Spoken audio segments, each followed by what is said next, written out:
podcast Projection, Project Management in Online Network. Nah, teman-teman, kita kembali lagi di episode terbaru di Avenue Podcast. Dan di sini kembali lagi dengan saya, Melanie Firda, sebagai host di Avenue Podcast kali ini. Dan hari ini Melanie ditemani oleh salah satu akademisi yang sudah berpengalaman di bidang praktisi Project Management. Nah, beliau ini Dr. Muhammad Ihsan, MT, PMP, PMISP, MCP. Selamat pagi Mas Ihsan. Selamat pagi Mbak Melanie. Iya, bagaimana kabarnya hari ini? Baik, terima kasih. Oke, masih tetap semangat ya Mas Ihsan? Semangat dong. Oke, baik, terima kasih semangatnya Mas Ihsan. Nah, Mas Ihsan, di sini untuk episode yang kali ini nih Mas Ihsan, banyak sekali teman-teman Avenuers yang pengen terjun ke dunia PMO. Nah, bagaimana sih Mas Ihsan tuh yang sudah berpengalaman berpuluh tahun di PMO itu banyak sekali yang ingin tahu tentang manfaat, fungsi, dan juga tips and trick yang ada di PMO itu sendiri. Teman-teman Avenuers ingin bertanya bahwa dari pengalaman Mas Ihsan itu sendiri, fungsi PMO yang paling utama itu apa? Dan apa manfaat dari penerapan PMO di level project, level program, dan juga level portfolio? Baik, terima kasih Mbak Melanie. Halo Avenuers, ya, terima kasih sudah mengajukan pertanyaannya. Menarik ya, fungsi PMO menurut saya ya yang paling utama itu adalah bagaimana caranya menyelaraskan luarannya atau output dari proyek dengan outcome-nya atau hasilnya. Ya, karena kalau di dalam proyek biasanya kita lebih fokus kepada produknya ya atau luarannya. Sedangkan kalau di level organisasi maka kita akan lebih fokus terhadap manfaatnya ya, outcome-nya. Nah, jadi harapannya atau fungsi utama yang diharapkan dari Project Management Office ini adalah untuk menyelaraskan kedua itu. Nah, kalau ditanya atau pertanyaannya adalah bagaimana penerapan PMO di level project ya, biasanya untuk membantu si proyek tersebut gitu ya, organisasi proyek tersebut untuk bisa mengelola proyeknya menjadi lebih efektif. Contoh misalnya mereka memberikan menyediakan sumber daya gitu, misalnya sumber daya proyeknya, atau misalnya menyediakan metodologi misalnya ya, itu di level proyek. Sedangkan di level program, nah, karena program ini adalah gabungan dari beberapa proyek, biasanya peran Project Management Office itu menyelaraskan ya atau menyeimbangkan luaran dari proyek tersebut dalam satu program supaya mereka memberikan manfaat yang lebih ya. Sedangkan di level portofolio, ini lebih menarik lagi. Yang pertama adalah membantu organisasinya untuk bisa menggulirkan atau memilih proyek-proyek yang memberikan manfaat yang optimum ya. Dan yang tidak kalah penting adalah nantinya menyelaraskan ya. Jadi waktu proyek itu dipilih pada saat perjalanannya itu senantiasa diselaraskan supaya dia selalu selaras itu ya, atau selalu sesuai dengan tujuan strategis dari organisasi. Baik, terima kasih Mas Ihsan.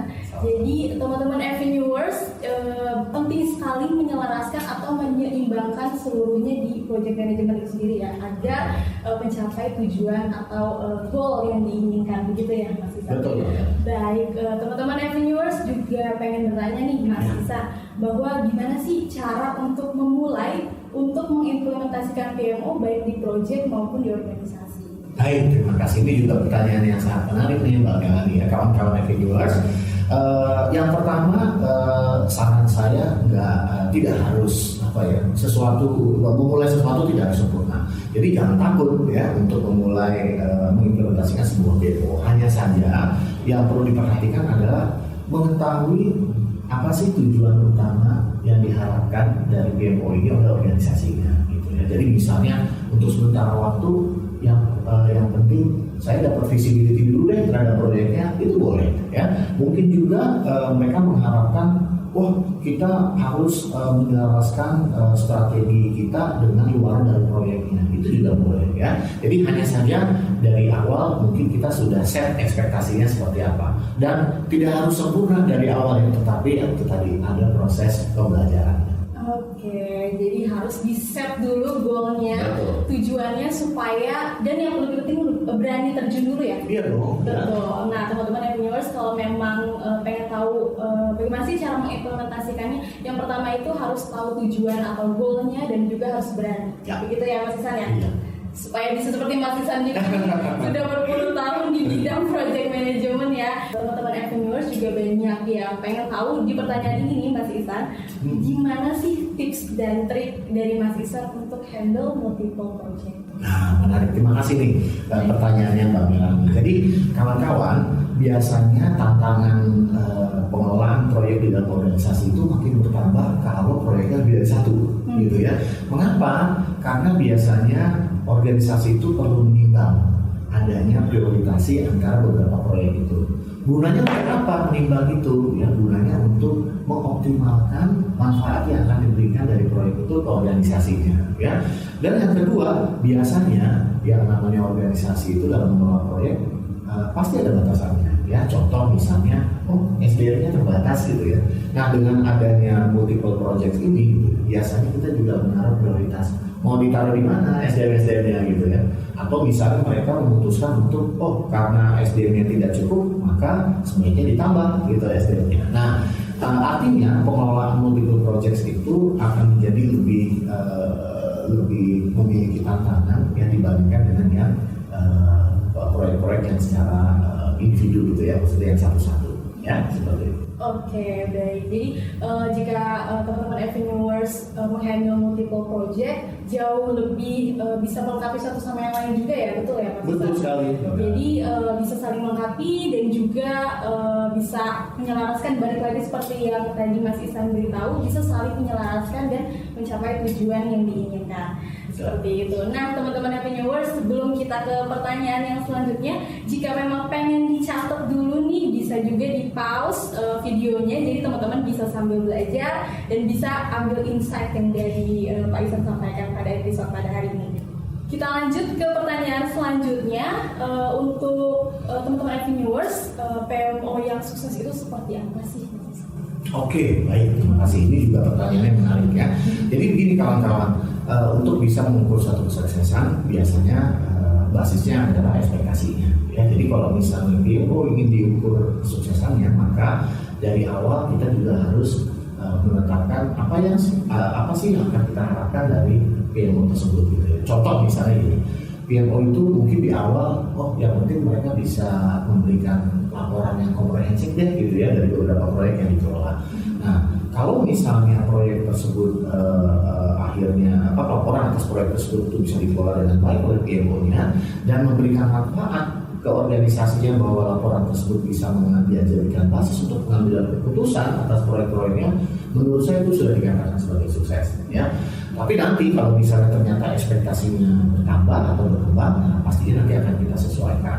Yang paling penting adalah jangan sampai ya dari ekspektasinya dan kapabilitas dari PMO-nya ada terjadi gap. Nah, pada saat terjadi gap itulah atau celah itulah biasanya organisasi melihat bahwa ini bakalan gagal nih atau bakalan tidak sukses nih ya. Jadi set up dulu ekspektasinya dari awal. Ya. Berarti memang untuk di project management itu sendiri ekspektasi itu diperlukan juga ya Mas? Pastinya. Pastinya untuk menunjang kinerja dari PMO itu sendiri ya. Betul. Nah, dari perspektifnya Mas Ihsan sendiri nih, komponen utama PMO itu apa sih nih Mas Ihsan, dan yang mana saja yang Mas Ihsan gunakan di proyek-proyek PMO? Ya, terima kasih. Yang pertama, komponen penting dari PMO itu adalah sumber dayanya. Ya, jadi baik itu PMO manager maupun staffnya, itu semua merupakan komponen penting dari PMO-nya untuk bisa mendeliver ekspektasi-ekspektasi dari PMO tersebut. Yang kedua yang tidak kalah pentingnya adalah adanya governance nih atau tata kelola ya yang memang nanti akan dipakai oleh si organisasi tersebut dalam mengelola proyeknya.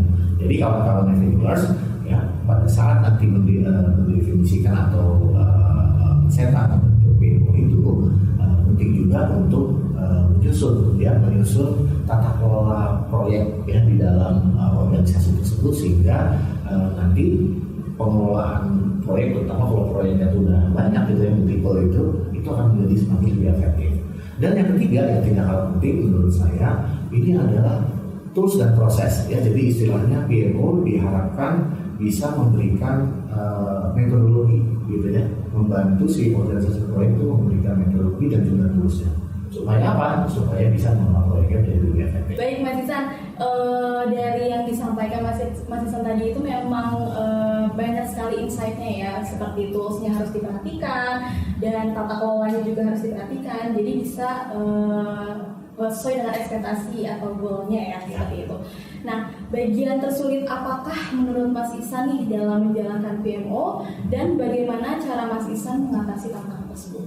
Baik, terima kasih, ini juga menarik ya. Dan menurut saya bagian yang tersulit di dalam mengelola PMO itu adalah jika terjadi celah ya atau gap antara ekspektasi dari organisasinya dengan apa yang bisa dilakukan oleh PMO. Ya. Jadi kalau terlihat ekspektasinya biasanya wajar kalau organisasi ingin lebih cepat larinya gitu ya, ingin menjadi lebih efektif, lebih kompetitif, wajar. Hanya saja ada kemungkinan kondisi PMO-nya atau kapabilitas dari PMO-nya belum sampai sana. Nah, cara yang paling efektif menurut saya adalah yang pertama nih Mbak Melani, itu adalah membuat roadmap-nya gitu ya. Jadi kalau misalnya PMO-nya belum bisa memenuhi itu nggak apa ya, mungkin baru bisa dipenuhi di tahun ketiga gitu misalnya. Tapi tahun pertama saya kayak gini ya, tahun kedua saya begini ya, tahun ketiga nanti baru seperti itu.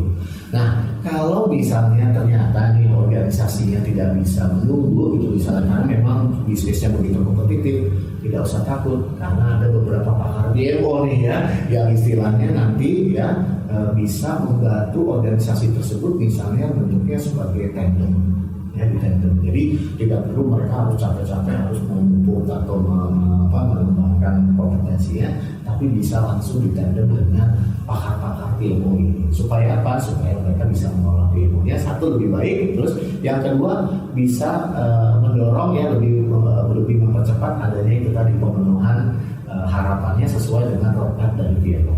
Oke, keren banget nih Mas Ihsan atas jawaban-jawabannya. Oke teman-teman Avenuers, dari insight-nya Mas Ihsan pada hari ini memang banyak sekali ilmu yang bisa kita dapatkan. Dan juga teman-teman Avenuers, kalau misalnya memang ingin belajar lebih lagi tentang PMO dan project management atau ingin terjun langsung di bidang project management, bisa klik the link di bawah ini ya teman-teman. Nah, Mas Ihsan, sebelum kita closing nih, boleh dikasih closing statementnya untuk teman-teman Avenuers yang pengen terjun langsung di PMO. Baik, terima kasih Mbak Melani. Kawan-kawan Avenuers, PMO itu di dalam organisasi yang mengelola proyek yang banyak, yang multiple project, itu adalah heart-nya ya, jadi jantung dan juga otaknya. Ya. Jadi PMO tersebut menjalankan fungsi yang penting ya di dalam organisasinya. Nah, oleh karena itu ya pupuklah kapabilitas tersebut ya dengan misalnya itu juga belajar ya, mengembangkan knowledge dan skills-nya gitu ya dalam menjalankan PMO ya nantinya. Dan yang menurut saya tidak kalah pentingnya ya jangan takut dalam menjalankan tugas tersebut ya, karena itu tadi ada pakar-pakarnya kok ya yang bisa membantu ya untuk menjalankan fungsi dari PMO di tempatnya teman-teman Avenuers. Itu aja Mbak Melani. Oke teman-teman, jangan takut, itu yang paling penting ya Mas Ihsan. Oke teman-teman Avenuers, terima kasih telah nonton nih di episode terbaru Avenue Podcast pada hari ini. Dan sekali lagi saya ucapkan terima kasih kepada Mas Ihsan. Sama-sama Mbak. Sehat selalu Mas Ihsan. Terima kasih. Baik, nanti kita ngobrol-ngobrol lagi ya. Oke, teman-teman Avenuers, terima kasih ya dan sampai jumpa.